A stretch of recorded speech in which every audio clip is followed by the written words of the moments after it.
What's up guys, welcome to 7 Overland channel. I'm Steven, and on this 7 adventure number 4 I am with my good friend Daniel, aka Danx. You might saw him on 782 with his black Jeep Renegade, but since that video he also upgraded to a Wrangler. He bought a 2017 Unlimited Rubicon Hard Rock Edition.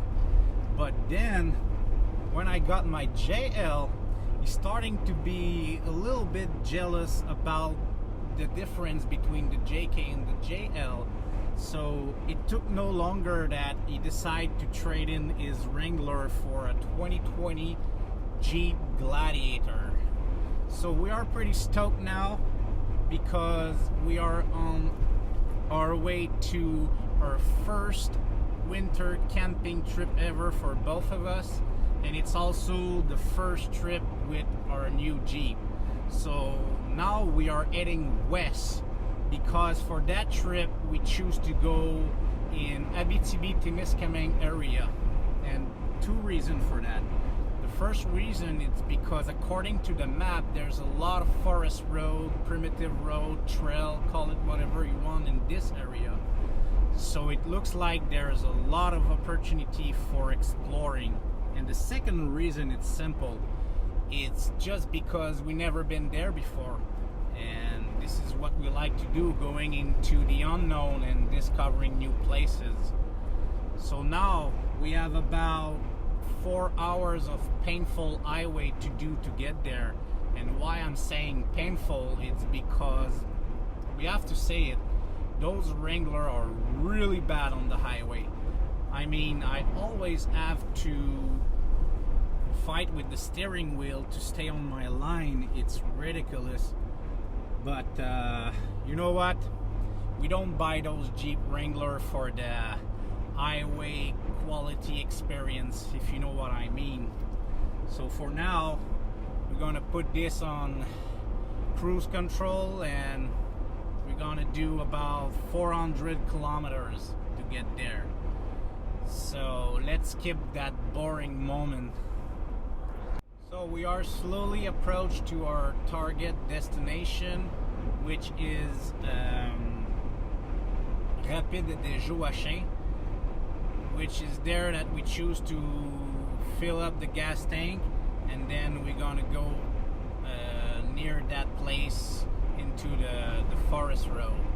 And I forgot to mention that on the previous episode I said that the Wrangler doesn't have a low windshield washer indicator, but surprisingly I have one, and I'm very happy. And why I was saying that is because on the Renegade it doesn't have one, and on the JK too. So it's cool, I have one, I'm happy.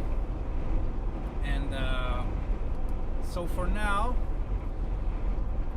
there's still 100 kilometers to do, and it's supposed to be a 4-day 3-night trip, but we absolutely don't know the road condition in this area actually. So it might be difficult or not, we don't know. We hope everything is gonna be okay, but one thing is sure, it's gonna be a great adventure. So let's jump into it. This is actually the border between Ontario and Quebec.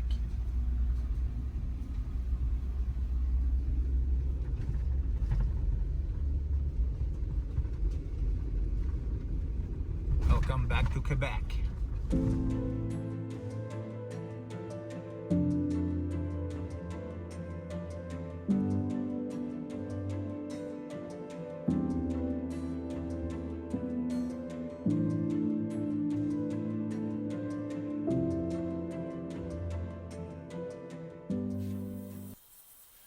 So we just hit the main forest road, and it's already pretty hard, so it's not looking good, but we're gonna air down and see what's happened.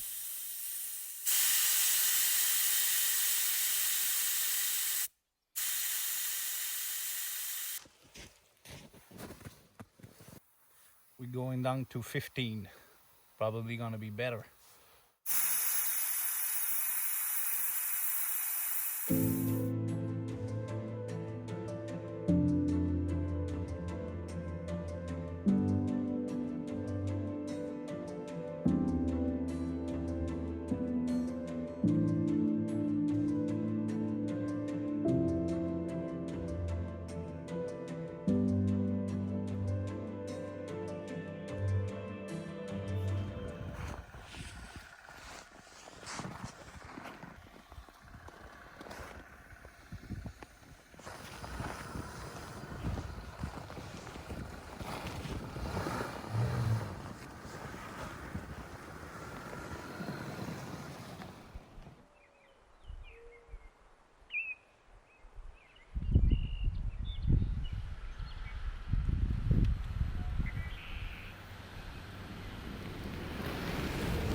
go, Danx. Let's go, Danx. Oh yeah, that's it.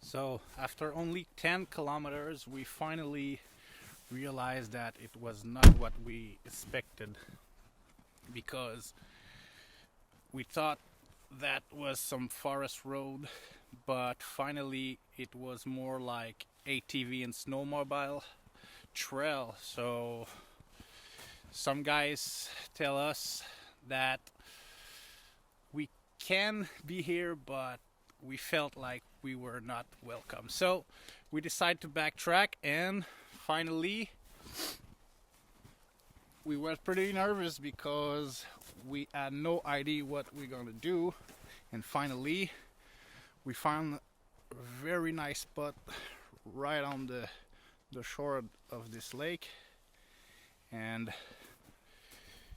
it's actually here a road, so we think it's okay. And it says right over there that's actually a designed camp spot. So we just set up camp quickly. It's about 3 o'clock. Now it's time to relax after all this stress, because we drive about 4 hours and now we were like, where are we gonna go?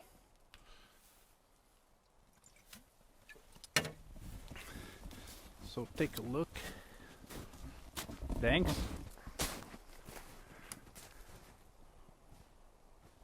There's a pit toilet, so this is cool.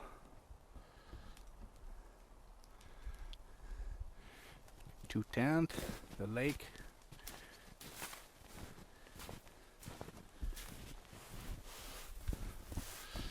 So we are pretty lucky, I think.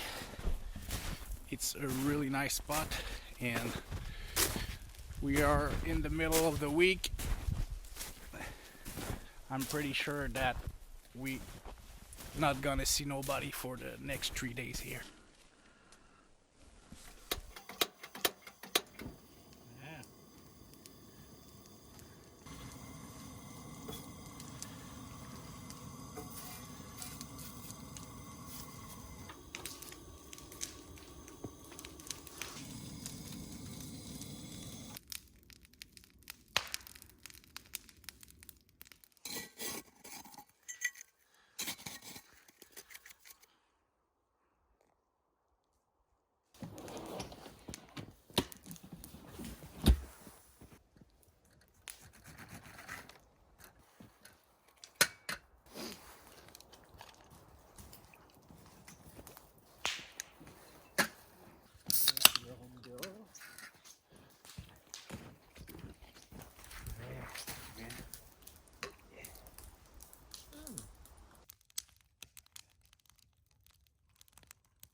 this morning we slowly break camp, get out of the wood, airing up the tire, and then going back on Too High, and then we stop at Pembroke, Ontario to put some gas and to take time to check out a little bit the map, trying to find another area to potentially explore, because our main plan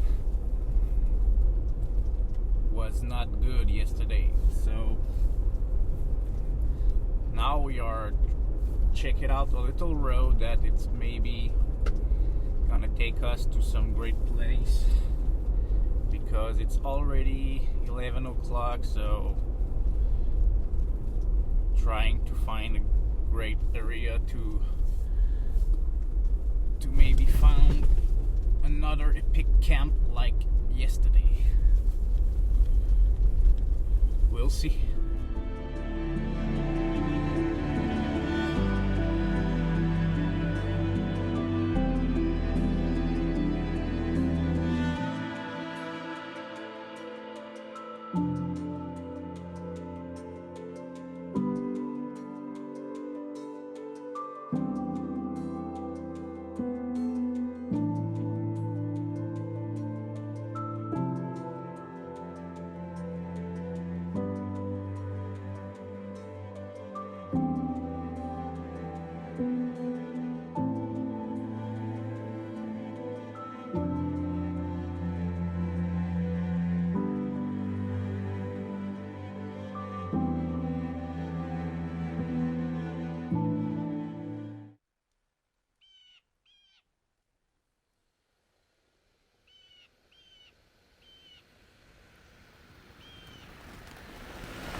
All private lands everywhere we go today.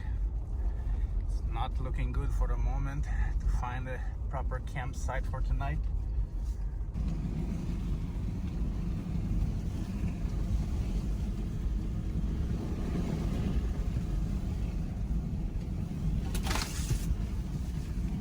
This road, it's so narrow, we have actually no choice to continue because there's no possibility for return.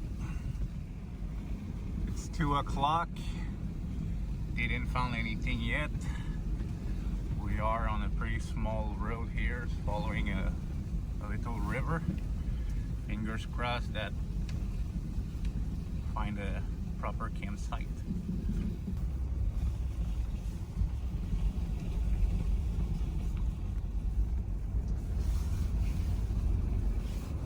We are officially in trouble. I mean, after countless attempts to find a camp for tonight, we didn't find nothing.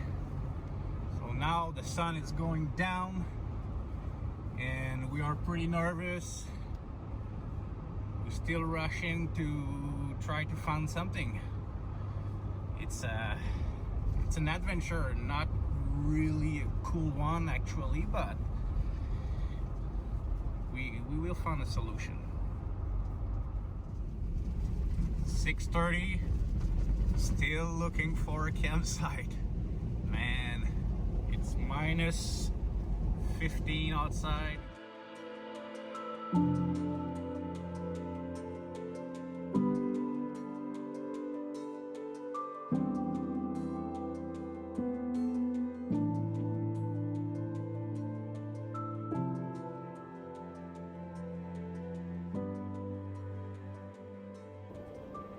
The main problem in winter overland camping is that every potential camp spot are almost all impossible to reach with the vehicle.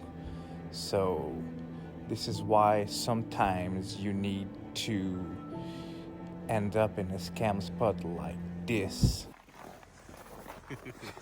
Ben, on garde les chars ici puis on met notre tente là.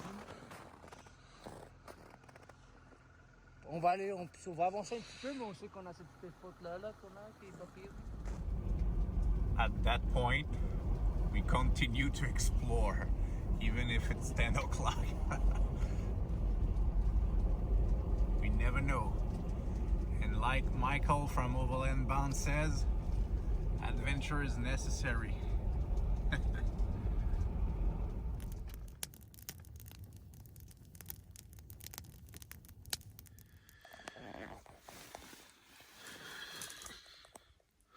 We finally took the little pull out because it was very late,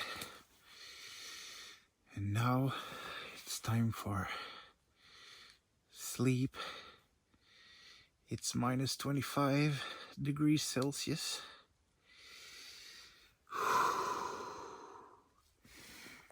This is my good friend, Mr. Buddy. Good night.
So yesterday have been pretty exhausting.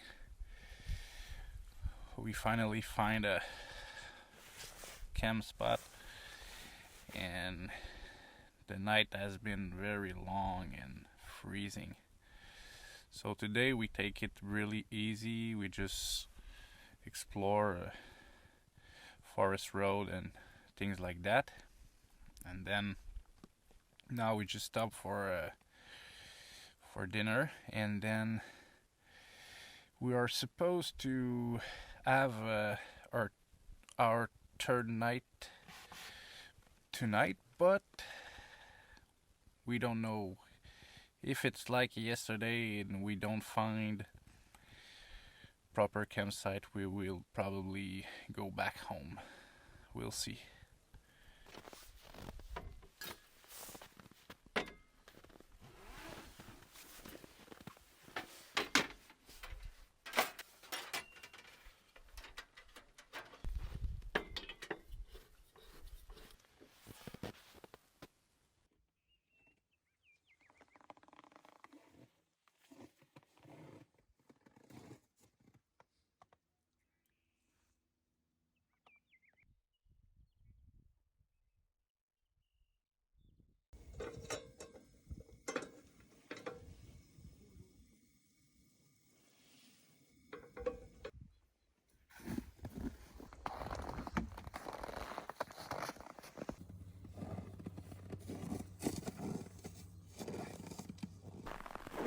We find a pit toilet, so Danx gonna try it, maybe.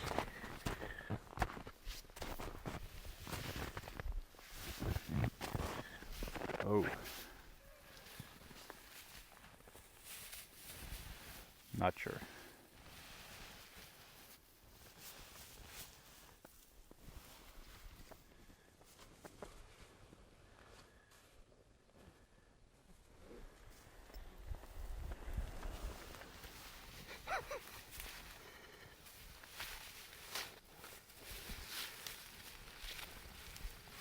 Don't give up, Danx. When you have to go, you have to go.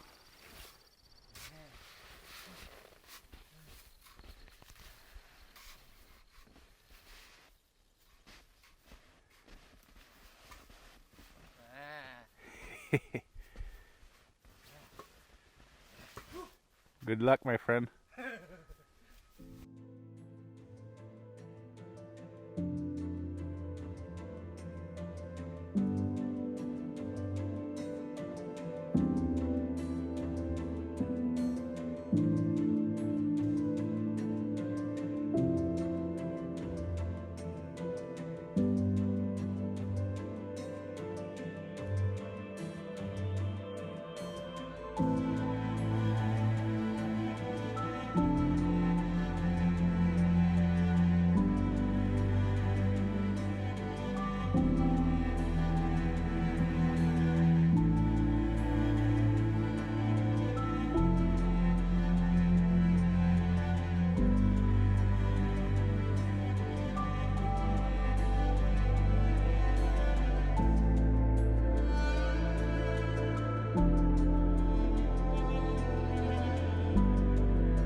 Rubicon.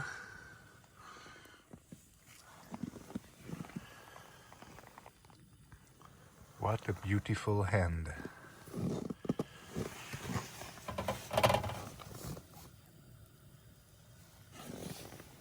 After 3 long freezing nights, it was probably the first time that I was happy to go back home after a trip. Now it was the time to go back on Too High. But first, we had to make a coffee stop and watch the sun rise. As usual, thanks for watching and see you on the next adventure.